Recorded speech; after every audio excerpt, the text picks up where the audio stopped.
Oi, gente, eu tô aqui sorrindo demais por causa que eu já tava indo dormir e esquecendo que a gente tem que fazer a nossa leitura de hoje, aprender com os melhores. Eu sou a Anuska Sulim e estou falando com vocês desde Dourados, Mato Grosso do Sul, no Brasil. A leitura de hoje é Stephen Covey. Stephen Covey nasceu em 1932 e faleceu em 2012. Ele foi escritor, pensador, conferencista e um professor famoso. Ele escreveu um clássico que é Os 7 Hábitos das Pessoas Altamente Eficazes. Número 1. Você tem de decidir qual é a sua prioridade máxima e ter coragem de dizer não para as outras coisas. Sua prioridade máxima. Ler o livro uma vez por dia. Pessoas de sucesso são pessoas concentradas. Saber dizer não é uma das virtudes mais importantes para a materialização dos seus objetivos. E o problema não é dizer não a tudo aquilo que não se gosta, e sim dizer não a tudo aquilo que também é interessante. Todos os dias existem tentações apelativas que nos convidam a juntar-nos a determinados projetos ou colaborações. Se você não tiver um autocontrole férreo, vai começar a andar de uma coisa para outra sem concluir nada. É importante ter muito clara qual é a nossa visão a longo prazo, porque quanto mais nítida, mais concreta e mais pormenorizada for esta visão, mais fácil será de tomar decisões e não ficar expostos a caprichos de terceiros ou aos próprios caprichos.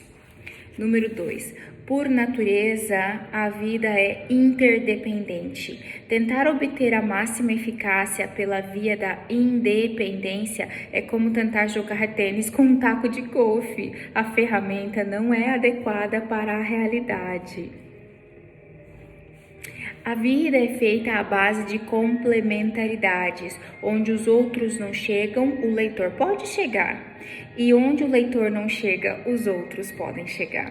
Covey expressou-o do seguinte modo: como pessoa interdependente, tenho a oportunidade de me partilhar profunda e significativamente com outras pessoas e, ao mesmo tempo, ter acesso aos amplos recursos de outros seres humanos.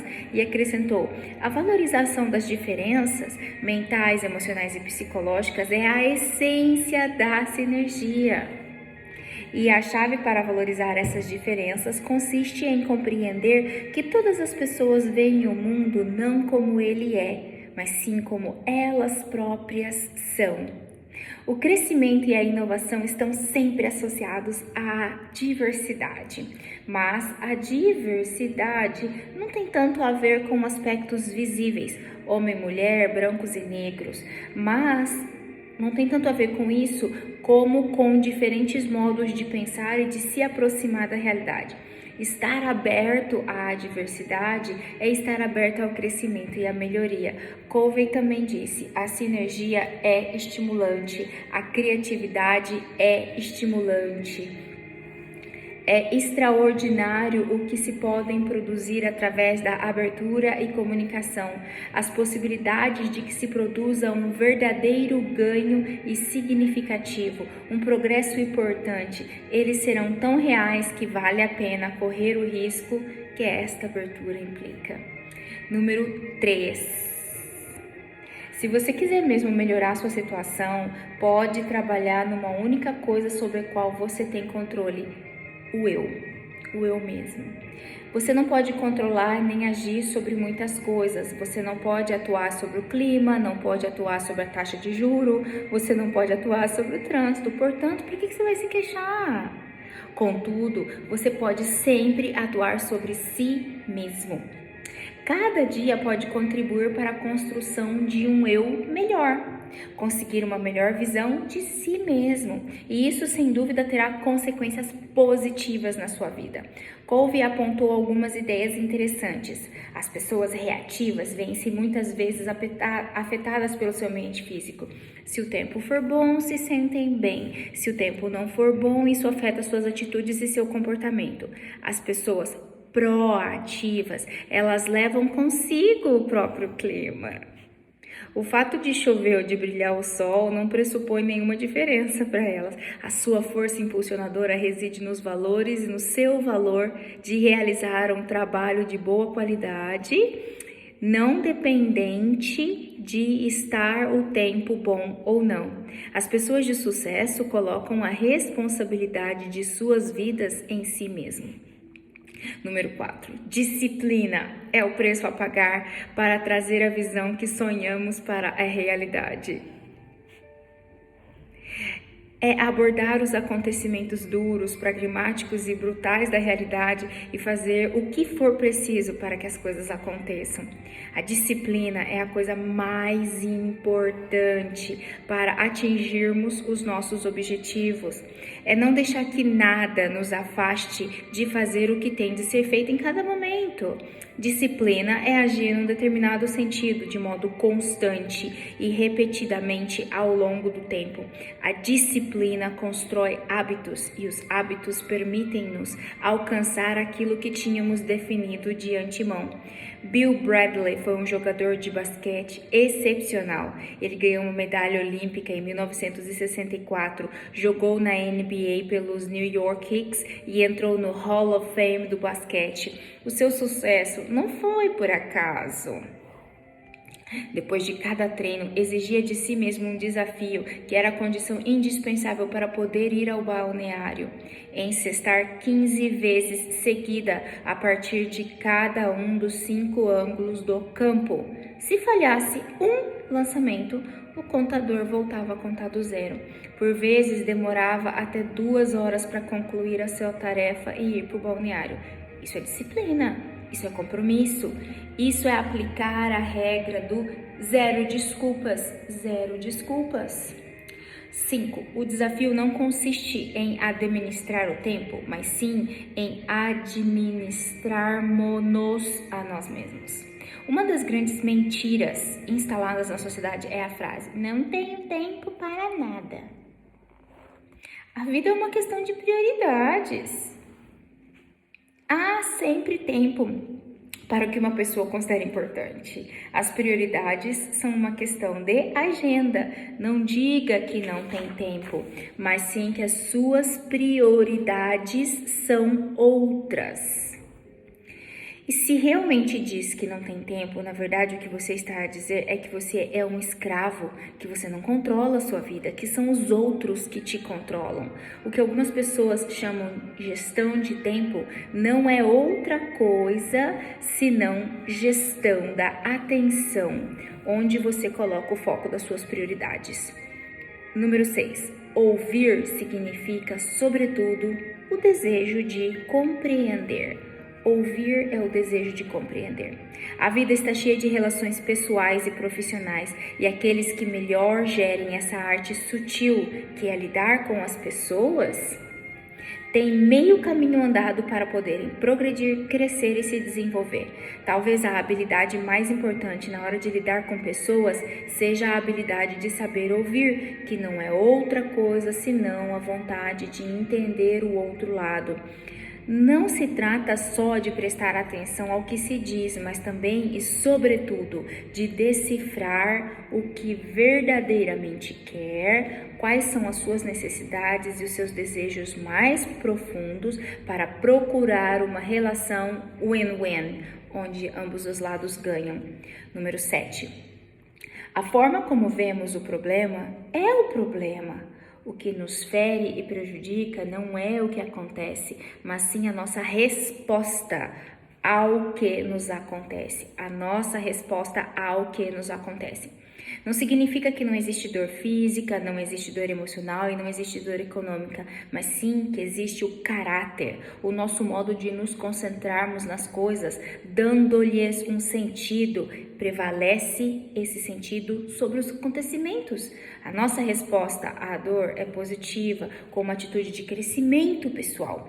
Stephen Covey escreveu: não interessa o que nos aconteceu, o que nos esteja a acontecer ou o que nos venha a acontecer. Existe um espaço entre essas coisas e as nossas respostas. Os que caminham por um caminho mais elevado em direção à grandeza, elevam-se acima das circunstâncias negativas da vida e eles escolhem transformar toda a força criativa da sua vida. Eles elevam-se acima das circunstâncias negativas da vida e escolhem transformar-se na força criativa da sua vida. Número 8. Todas as coisas são criadas duas vezes. Há sempre a primeira criação, que é a mental, e depois a criação física. Adorei isso. Vamos ler de novo? Todas as coisas são criadas duas vezes. Há sempre uma primeira criação, que é a criação mental, e depois uma criação física. Começar com um objetivo claro em mente é estar em melhores condições para vê-lo tornado realizado. Saber para onde se está a ir facilita imensamente a manobra de dar os passos adequados nessa direção. Covey precisou. Os indivíduos, as famílias, as equipes e as organizações forjam o próprio futuro, criando primeiro uma visão mental de qualquer projeto, grande ou pequeno, um projeto pessoal ou impessoal. Não se limitam a viver dia a dia sem propósito claro em mente. Ninguém triunfa sem sentir a paixão por criar um futuro concreto. Tudo começa por um sonho. I have a dream, disse Martin Luther King no seu famoso discurso de 28 de agosto de 1973. Eu tenho um sonho, que os nossos filhos sejam julgados pelo seu caráter e não pela cor da sua pele. Número 9. A gestão centra-se na seguinte questão: como posso fazer melhor as coisas? A liderança centra-se em outra pergunta: quais são as coisas que quero fazer? A diferença entre ambos é clara. A liderança é muito mais desafiante. A liderança consiste em construir a vida que uma pessoa gostaria de ter em 3 fases: ser, fazer e ter. A liderança é pensar que o futuro te pertence. A liderança não é derrotista, ela não é vitimista, ela não se queixa. Liderança não se queixa. Liderança não aceita lágrimas, liderança não aceita desculpas. A verdadeira liderança procura sempre trilhos, caminhos e alternativas. Sabe que as coisas nem sempre funcionam como se desejaria, mas não se desencoraja perante os obstáculos e os contratempos. Enfrenta os desafios com uma atitude positiva, olha para frente e resiste. Número 10. Os que fazem os grandes contributos na vida são aqueles que, embora tenham medo do toque da campainha, ainda assim abrem a porta. Embora tenham medo do toque da campainha, ainda assim abrem a porta. A princípio, os grandes desafios assustam sempre, produzem uma sensação de pânico inicial que convida a olhar para o lado, a dizer não, a ficar no refúgio, e com frequência é isso mesmo que muita gente faz. Os seres humanos adoram a certeza, embora isso pressuponha uma limitação. Certeza pressupõe limitação. O medo é muito forte e anula as pessoas, mas o crescimento só chega quando uma pessoa está disposta a dar um passo além de sua zona de conforto. Dar um passo além de sua zona de conforto. Se você tiver medo e estiver assustado, alegre-se, porque é uma oportunidade para se desenvolver e crescer. E dê o passo. O barítono finlandês Tom Cruise afirmou: se só fizer o que pode fazer, não fará muito. Se você tiver medo e estiver assustado, alegre-se, porque é uma oportunidade para desenvolver-se e crescer, e dê o passo. Se você só fizer o que você pode fazer, você não fará muito.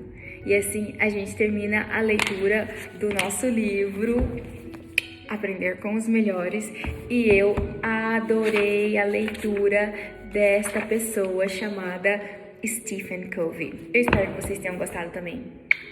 Um beijo, fiquem com Deus.